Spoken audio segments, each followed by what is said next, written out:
Curtis from Energy Fuels. Everyone has Energy Fuels on their radar right now as a leading critical mineral supplier in North America.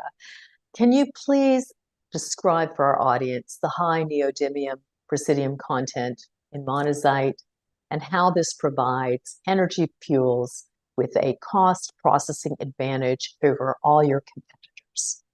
Absolutely. Thank you, Tracy, for having me on.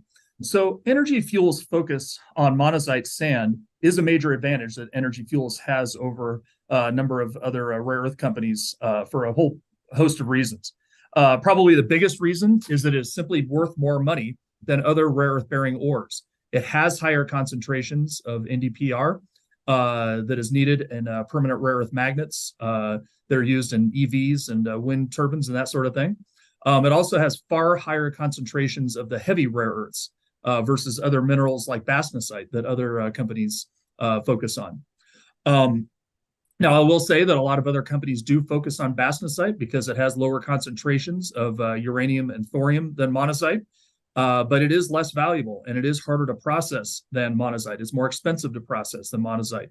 But again, uranium and thorium is no issue for us because we're doing all of this at a uranium mill. Finally, monazite sands are produced as a low-cost byproduct of heavy mineral sand mining that primarily target titanium and zirconium minerals.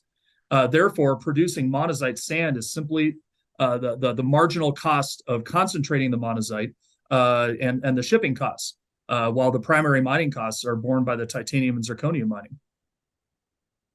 And of course, I think it's a good segue to the 800-pound gorilla in the room that many people who are new to the rare earth industry may not be aware of, which is basically thorium.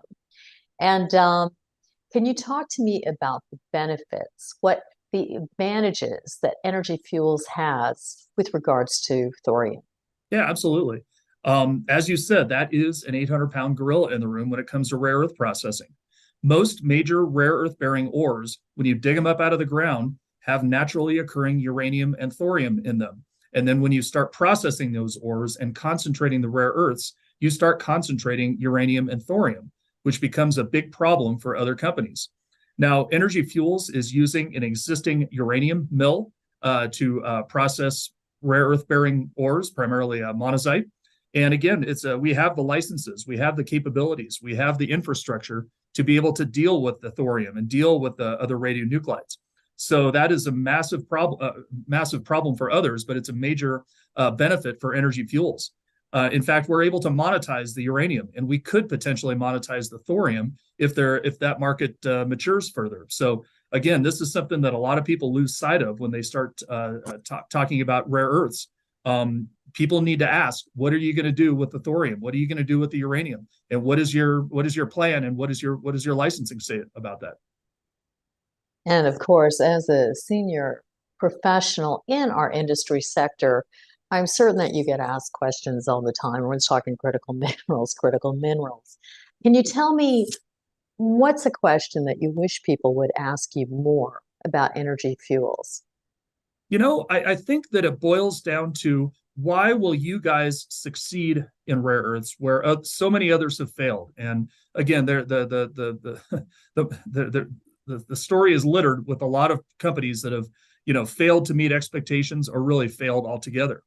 And it really boils down to the fact that Energy Fuels has a number of inherent advantages when it comes to processing rare earth bearing ores and producing advanced rare earth materials. A big one that I just talked about is our ability to handle the thorium and the uranium that occurs naturally with pretty much all rare earth bearing ores when you dig them up out of the ground.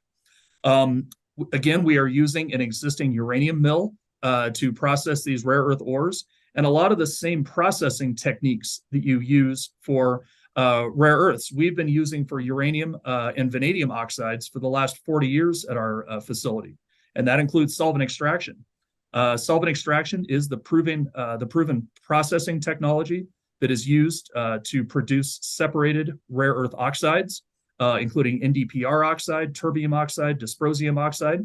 And we have 40 plus years of experience deploying SX, solvent extraction, to produce high purity uranium and vanadium oxides. And so we've been piloting rare earth separation for many years in our lab at the mill.